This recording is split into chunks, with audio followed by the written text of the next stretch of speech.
আচ্ছা, কখনো কি আপনারা চিন্তা করে দেখেছেন কেন কোনো কোনো ব্যক্তি বা সংস্থা দেশের অন্যদের চেয়ে বেশি সফল? চলুন একটা গল্প শোনা যাক।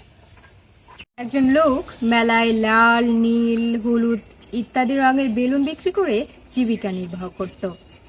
কখনো কখনো তার বিক্রি কমে গেলে সে হিলিয়াম গ্যাসে ভর্তি একটি বেলুন আকাশে উড়িয়ে দিত। বেলুনটি আকাশে উঠতে দেখে উৎসাহী বাচ্চারা বেলুনওয়ালার কাছে ভিড় জমিয়ে তার বিক্রি বাড়িয়ে দিত।